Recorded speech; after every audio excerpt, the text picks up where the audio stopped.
I have a bad feeling about this. Oh, and spoilers.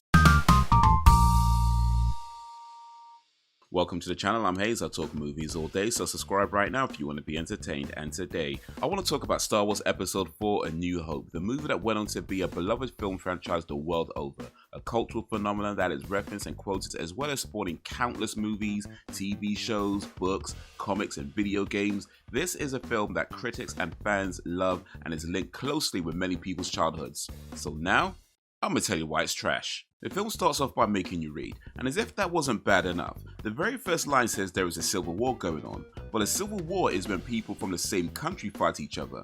These are people, creatures, and robots from different planets across the galaxy. So that was a fucking lie. Anyway, we then show the small spaceship being chased by a giant spaceship, and are we really supposed to believe that a giant spaceship fires multiple shots and can only hit the small spaceship once, and it's the one shot that barely does any damage? Then it turns out Darth Vader, the baddest man in the galaxy, is on the big spaceship. So couldn't he just use the Force to direct the laser beam so they all hit the small spaceship? Matter of fact, by the time the next movie comes around, you can be wondering why he didn't just use the Force to choke everyone on the small spaceship from long distance.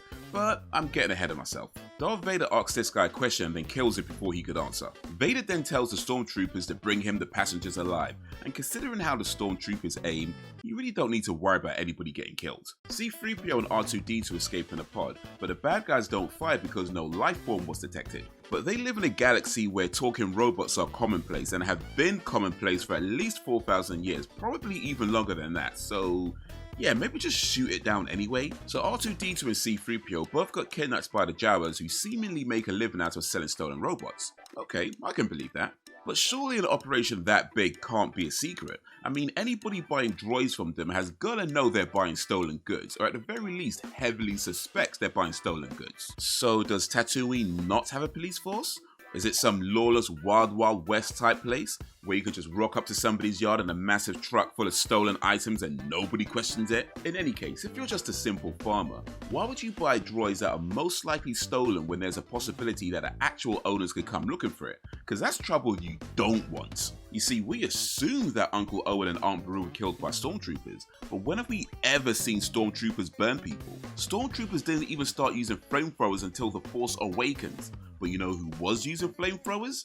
Bounty hunters. See, my theory is Uncle Owen was owing some gangsters a lot of money, which is the real reason he didn't want Luke to go to the academy. He needed as much help as he could get. The real reason he'd even entertained the idea of buying stolen goods. Dude was taking shortcuts to pay back what he owed, but in the end, it just wasn't enough. But I'm getting ahead of myself. Let me just pause this video for a moment. This is Future Hayes chiming in because I just watched the first episode of Book of Boba Fett on Disney+, and although I'm happy that they pretty much confirmed my theory that Uncle Owen and Aunt Beru were not killed by the stormtroopers, I'm kind of annoyed that, they did it before I put this video out, but such is life. Anyway, they kind of confirm it because, to be fair, they don't show it's definitely Uncle Owen, but it probably pretty much almost certainly is Uncle Owen that they're killing. And although it wasn't the bounty hunters that I was thinking, they do kind of look like a biker gang. So I'm just saying, Uncle Owen being involved in some shady business, I think it's pretty much confirmed now. Another thing I should probably say at this point as well is that although I do check out some Star Wars theories, I don't check them all out. And considering Star Wars has been around for some 40 plus years and been analyzed and super analyzed by just about every brother and his mother by now. So if somebody has said this theory before, which, yeah, it's probably likely, it is what it is. Matter of fact, anything that I go on to say about Star Wars in any video, if somebody else has said it before at some point, then oh well. But back to the video. Anyway, R2-D2's mission was to find Obi-Wan Kenobi, but got kidnapped by the Jawas, and of all the people he could have been sold to, he just so happened to be sold to Luke Skywalker's uncle. More than a little bit convenient, but alright. I should probably point out that I'm watching the re-edited versions of Star Wars, which I know is the version that nobody likes, but they are the official canon now, and to be fair, most of the additional bits don't really change much of the movie. Mostly don't change much. I'm gonna come back to that. R2-D2 has tiny wheels, so when they were in the desert earlier, wouldn't all that sand cause the wheels to clog? This should have been a very different movie. Luke talks about speeding up the harvest, time manipulation, and teleportation. C-3PO says he's not knowledgeable about such things, not on this planet anyway. So, does that mean there is a planet where those things are possible? It takes a while for Luke to figure out the droids were stolen, He's young, I can allow that. But Uncle Owen knew and didn't care. Also, how has Uncle Owen been raising Luke for some 20 whatever years and still hasn't figured out a good enough story to tell him about Obi-Wan Kenobi? I don't think he exists anymore. Then, he died about the same time as your father.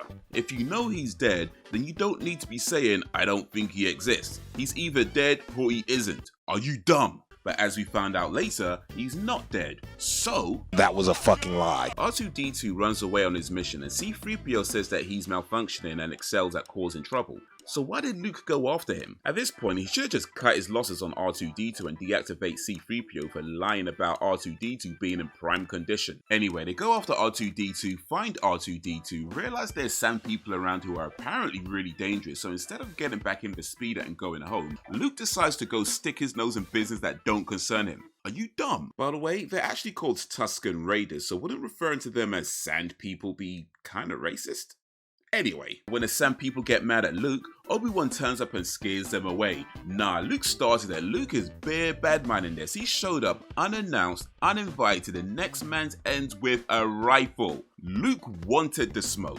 Ben Kenobi tells Luke that he hasn't gone by the name Obi-Wan Kenobi since before Luke was born, but by the time we get to the prequels, we'll find out that was a fucking lie. Luke believes his father was a navigator on a spice freighter. That would have been what Uncle Owen told him. What you might not know though is that in the Star Wars universe, spice is drugs. So of all the lies they could have told, they went with, your daddy was a drug runner.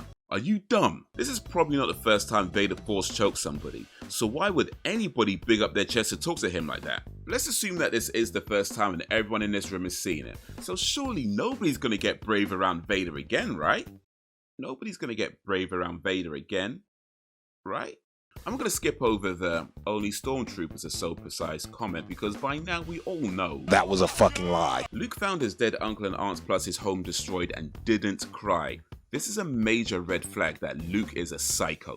He also goes into a bar filled with scum and villainy, tugs on the bartender's shirt and says he wants one of those, doesn't even say please. I told you, Luke wants the smoke. So when the other guy comes over and says they don't like him, that's why. Just because you're in a bar full of criminals don't mean you get to go in there and start moving mad. Obi-Wan chops off the criminal's arm. Over the course of these movies, you'll see that cutting off limbs is a theme amongst Jedis, because they're all psychos. But here's the thing, this guy pulled a gun on Obi-Wan Kenobi. This guy did not. Yet his arm got chopped off and there's a gun there all of a sudden. This looks like the type of thing that the police do when they know they screwed up and got the wrong person. After making a deal with Han Solo, Obi-Wan tells Luke that he's gonna have to sell a speeder to get the money. Now it turns out Luke was okay with that, but even still, don't you think you should have checked first before making a deal? What if Luke said no?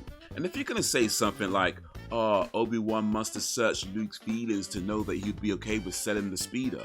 Well, that's a serious violation of personal boundaries then, isn't it? But you know what, seeing as Obi-Wan clearly has no issue with lies, deceit, grievous bodily harm, scum and villainy, he could have just used Jedi mind tricks on Han to get him to fly them to Alderaan for a much lower fee. So now we're at the infamous who shot first scene, and if you've seen the original version, you'll know that Han shot and Greedo did not.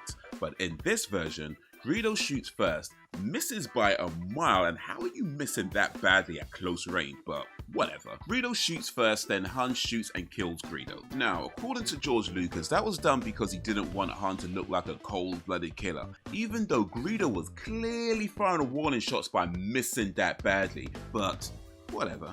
Now I know a lot of people didn't like this particular re-edit because it changes Han's story arc significantly, and you'll be right, it does. But this is canon now, so we're just gonna have to accept that Han only kills in self-defense.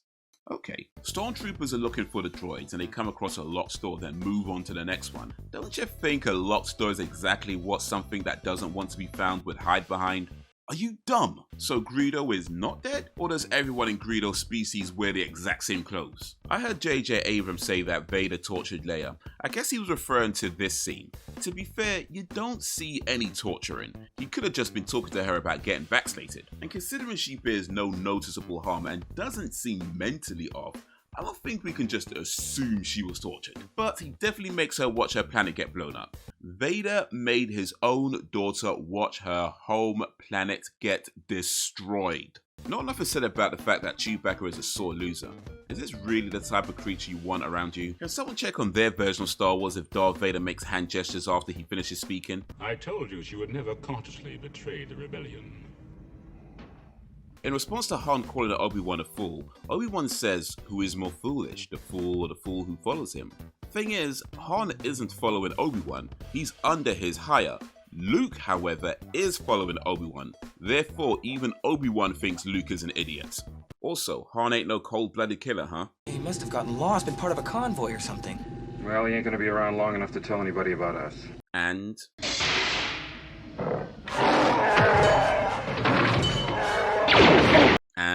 I wonder the whole station doesn't know we're here. Well, bring him on. I prefer a straight fight to all this sneaking around. And... But they're gonna kill her! Better her than me. And you know what, let's just move on. When Luke goes to rescue Leia, Leia remarks that Luke is too short to be a stormtrooper. But if Luke is too short, then how come the suit fits? Luke rescues Leia and tells her that he's with Ben Kenobi, however, Leia knows him as Obi-Wan Kenobi. So Leia is smart enough to figure out they're the same person even though she hadn't actually met him. Whereas, Luke knew him and still struggled to put it together. Are you dumb? We all know the stormtroopers are bad at aiming, but why are you shooting when there is literally no one there? Are you dumb?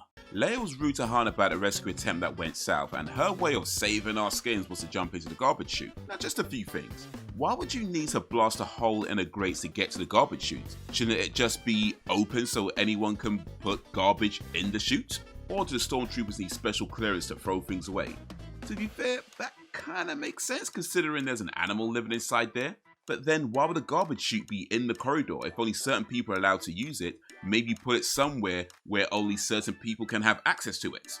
Matter of fact, the grate to the garbage chute doesn't have a handle, so how would they even open it? Look, I know by the time we get to Rogue One we find out that the 2-meter wide vulnerable point on the Death Star was a deliberate design flaw to give the rebels a secret advantage. But if that same guy also deliberately designed garbage chutes with no handles, that's just cruel.